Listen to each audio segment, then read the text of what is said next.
Hello दोस्तों, आज है 6 मई और 6 मई के करंट अफेयर के हम टॉप 12 क्वेश्चन करेंगे और इसकी पीडीएफ आपको टेलीग्राम चैनल सीटी करंट अफेयर पर मिल जाएगी।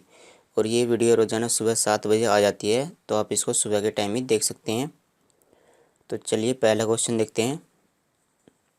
किस राज्य सरकार ने हाल ही में गोप बंधु समबधिका स्वास्थ्य बीमा योजना लॉन्च की है? गोप बंधु समबधिका स्वास्थ्य बीमा योजना, तो ये जो योजना है यह है ओडिशा सरकार के द्वारा लॉन्च की गई है। और इस योजना में क्या होगा, इस योजना में जो स्वास्थ्य बीमा है वह प्रदान किया जाएगा। और किन लोगों को, यह जो मीडिया है यानी जो पत्रकार हैं उनको स्वास्थ्य बीमा प्रदान किया जाएगा और उनको 2 लाख रुपए इसमें प्रदान किए जाएंगे। और अगर हम बात करें, ये तो उनके इलाज के लिए 2 लाख रुपए दिए जाएंगे। यदि उनकी मृत्यु हो जाती है तो उनको 15 लाख रुपए प्रदान किए जाएंगे। तो गोपबंधु समबधिका स्वास्थ्य बीमा योजना यह उड़ीसा सरकार ने लॉन्च की है और इसमें पत्रकारों को 2 लाख रुपए तक का स्वास्थ्य बीमा योजना दिया जाएगा और इसमें 15 लाख रुपए उनकी मृत्यु के दौरान दिए जाएंगे। ओडिशा ने पत्रकारों को फ्रंटलाइन कोविड योद्धा घोषित किया है और इसी के तहत जो उड़ीसा राज्य के 6500 पत्रकार हैं उनको इससे फ़ायदा मिलेगा। तो ओडिशा के बारे में जान लेते हैं। मैप में यहाँ पर ये है ओडिशा और इसकी राजधानी क्या है, भुवनेश्वर। यहाँ के मुख्यमंत्री हैं नवीन पटनायक और यहाँ के राज्यपाल हैं गणेशी लाल। यह 4 राज्यों के साथ अपनी बाउंड्री साझा करता है, जैसे यहाँ पर पश्चिम बंगाल, उसके बाद झारखंड, फिर छत्तीसगढ़ और फिर ये आंध्र प्रदेश। हल्के लड़ाकू विमान तेजस, तो तेजस क्या है, एक लड़ाकू विमान है। तो तेजस बनाने में महत्वपूर्ण भूमिका निभाने वाले और पद्मश्री से सम्मानित, तो इनको पद्मश्री से भी सम्मानित किया गया है। किस वैज्ञानिक का 78 वर्ष की आयु में निधन हो गया है? तो तेजस किस वैज्ञानिक की सहायता से बनाया गया है? उनका नाम क्या है, मानस बिहारी वर्मा। इनका हाल ही में निधन हो गया है और इन्होंने ये जो तेजस लड़ाकू विमान है इसको बनाने में काफ़ी मदद की थी। इन्होंने DRDO के साथ रह करके तेजस का निर्माण करवाया था। DRDO, तो इन्होंने DRDO में काम किया था। निम्न में से किस देश ने हाल ही में इबोला एक वायरस होता है, इबोला के अंत की घोषणा की है? किस देश ने इबोला के अंत की घोषणा की है? तो हाल ही में कोंगो गणराज्य ने इबोला के अंत की घोषणा की है।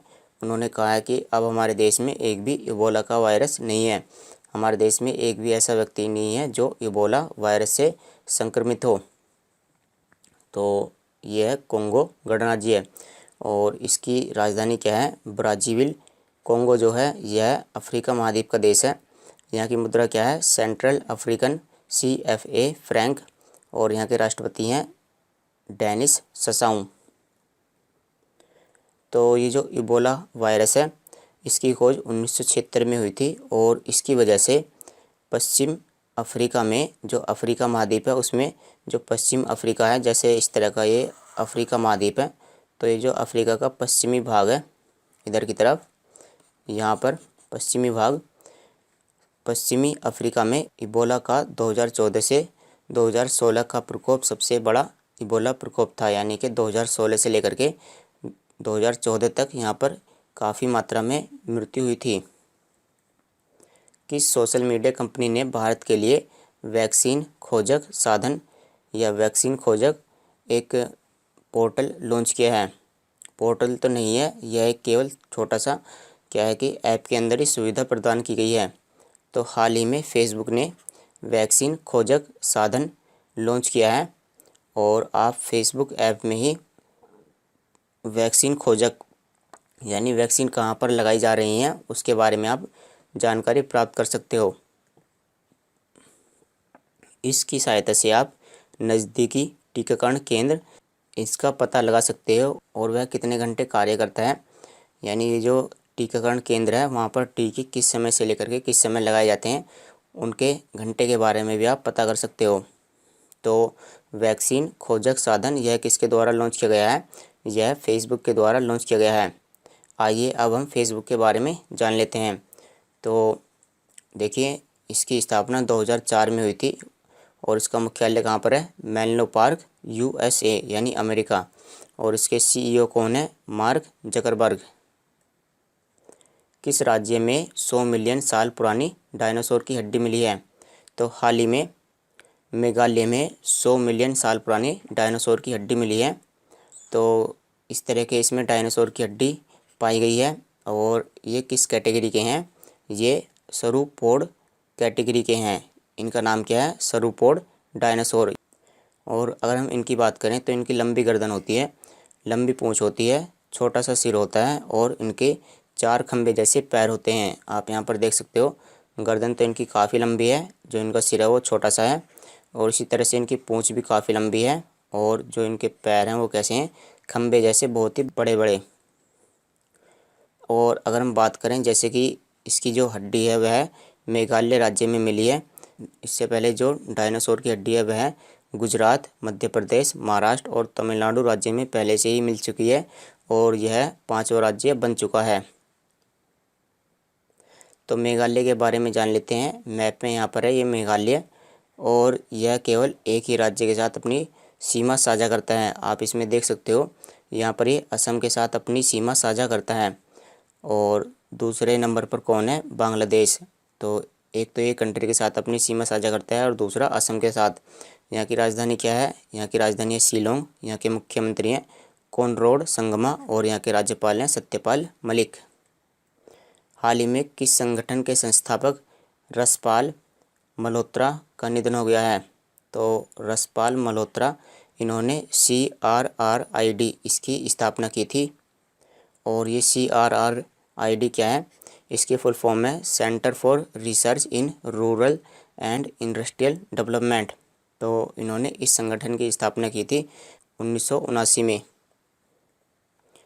ममता बनर्जी पश्चिम बंगाल में मुख्यमंत्री के रूप में शपथ ली है और वह लगातार कौन सी बार पश्चिम बंगाल की मुख्यमंत्री बनी है? तो ममता बनर्जी ये लगातार तीसरी बार पश्चिम बंगाल की मुख्यमंत्री बनी हैं और इन्होंने हाल ही में शपथ ली है और इनको जो शपथ है वह राज्यपाल के द्वारा दिलाई गई है। अगर हम बात करें जो इनकी पार्टी का नाम है, इनकी पार्टी का नाम क्या है? तृणमूल कांग्रेस। इसको शॉर्ट में हम लिखते हैं TMC यानी तृणमूल कांग्रेस। तो तृणमूल कांग्रेस ने 213 सीटें ली हैं और जबकि जो भाजपा है यानी जो BJP है, इसने 77 सीटें प्राप्त की हैं। और अगर हम बात करें, इसमें एक फैक्ट भी है कि जो ममता बनर्जी हैं वो जहाँ से चुनाव लड़ी थी उनका एरिया क्या था? नंदीग्राम। तो वह खुद ही अपने क्षेत्र में हार गई थी, लेकिन ये हालांकि अब भी जो CM है वो बन चुकी हैं। तो नंदीग्राम से इन्होंने चुनाव लड़ा था और ये अपने ही क्षेत्र में हार गई थी। हाल ही में किसे यूनेस्को विश्व प्रेस स्वतंत्रता पुरस्कार 2021 से सम्मानित किया गया है? तो यह यूनेस्को के द्वारा दिया गया है और यह प्रेस यानी कि जो मीडिया में काम करने वाले लोग हैं उनको ये दिया गया है। तो ये किसको मिला है? यह मिला है मारिया रेसा को, जो फिलीपीन देश की पत्रकार हैं। और इसी पुरस्कार को हम जानते हैं, या तो इसको बोल सकते हैं यूनेस्को विश्व प्रेस स्वतंत्रता पुरस्कार, या इसी को हम बोलते हैं गुइलेर्मो केनो विश्व प्रेस स्वतंत्रता पुरस्कार। तो ये किसको मिला है? मारिया रेसा को और इनको $25,000 दिए गए हैं यूनेस्को के द्वारा। चलिए अगला क्वेश्चन देखते हैं। इससे पहले हम यूनेस्को के बारे में जान लेते हैं। तो इसकी फुल फॉर्म क्या है? United Nations Educational Scientific and Cultural Organization. इसकी स्थापना 1945 में हुई थी। इसका मुख्यालय पेरिस फ्रांस में है और इसके अध्यक्ष हैं आंद्रे अजोलाए। भारतीय सेना ने किस राज्य में पहला सोलर प्लांट लॉन्च किया है? तो यह भारतीय सेना के द्वारा बनाया गया पहला सोलर प्लांट है और इसकी जो स्थापना है भारतीय सेना के द्वारा सिक्किम राज्य में की गई है। और इसमें जो बैटरी है, बैटरी में कौन से एलिमेंट का इस्तेमाल किया गया है? बैटरी में वैनेडियम तत्व का इस्तेमाल किया गया है। और जो इसकी ऊंचाई है, इसकी ऊंचाई 16,000 फीट है, यानी 16,000 फीट की ऊंचाई पर ये जो सोलर फार्म है ये बनाया गया है। और इसकी जो क्षमता है वो कितनी है, 56 किलोवाट एम्पियर। और इसको IIT मुंबई की सहायता से जो भारतीय सेना है उन्होंने बनाया है। तो सिक्किम के बारे में जान लेते हैं। यहाँ पर ये है सिक्किम, और सिक्किम में ही इसकी स्थापना, सोलर पावर प्लांट की स्थापना की गई है। तो यहाँ की राजधानी क्या है, गंगटोक। और यहाँ के मुख्यमंत्री हैं प्रेम सिंह तमांग, और यहाँ के राज्यपाल हैं गंगा प्रसाद। इसका केवल एक ही पड़ोसी राज्य है, वह कौन है, पश्चिम बंगाल। आप यहाँ पर देख सकते हो जो पश्चिम बंगाल की सीमा है वो कुछ इस तरह से है। तो यह केवल एक ही राज्य के साथ अपनी बाउंड्री सीमा साझा करता है। यहाँ पर हाल ही में किसने कोविड रोगियों के मानसिक स्वास्थ्य के लिए ऑपरेशन को जीत लॉन्च किया है। तो हाल ही में सशस्त्र सेना यानी जो भारतीय सेना है, भारतीय सेना के द्वारा ऑपरेशन कोजीत लॉन्च किया गया है। किसके लिए, जो कोविड-19 रोगी हैं। तो ये उनकी काफ़ी मदद करेगा इलाज के लिए और उनको मानसिक स्वास्थ्य प्रदान करने के लिए। तो यह भारतीय सेना के द्वारा कोजीत ऑपरेशन लॉन्च किया गया है। और जो इसमें भारतीय सेना की जो प्रमुख हैं, जो रक्षा स्टाफ है, जो मेडिकल स्टाफ है, उसकी जो चीफ हैं कानिटकर, इन्होंने इसकी घोषणा की है। और जो 3 स्टार जनरल के रूप में तीसरी महिला हैं। कौन वर्ल्ड स्नूकर चैंपियन बने हैं। तो स्नूकर इस तरह का बोर्ड पर खेले जाने वाला स्पोर्ट होता है। और कौन वर्ल्ड स्नूकर चैंपियन बने हैं, तो इनका नाम क्या है, इनका नाम है मार्क सेल्बी। भारतीय रिजर्व बैंक ने हाल ही में ICICI बैंक पर कितने करोड़ रुपए का जुर्माना लगाया है। तो भारतीय रिजर्व बैंक ने ICICI बैंक पर 3 करोड़ रुपए का जुर्माना लगाया है।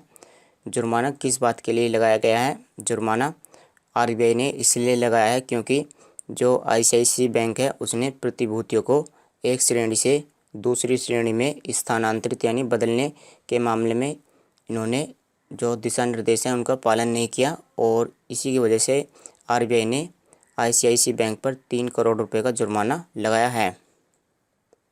तो RBI के बारे में जान लेते हैं। इसकी स्थापना 1 अप्रैल 1935, और इसका जो मुख्यालय है वो कहाँ पर है, मुंबई महाराष्ट्र में है। और इसके जो वर्तमान गवर्नर हैं वो कौन है, शक्तिकांत दास। चलिए ICICI बैंक के बारे में भी जान लेते हैं। इसकी स्थापना 1995 में हुई थी, मुख्यालय मुंबई, और MD और CEO कौन है, संदीप बख्शी। तो चलिए दोस्तों, आज की वीडियो में इतना ही। Thanks for watching the video. इसकी PDF आपको Telegram channel CT current affair पर मिल जाएगी। तो चलिए कल मिलते हैं आपसे।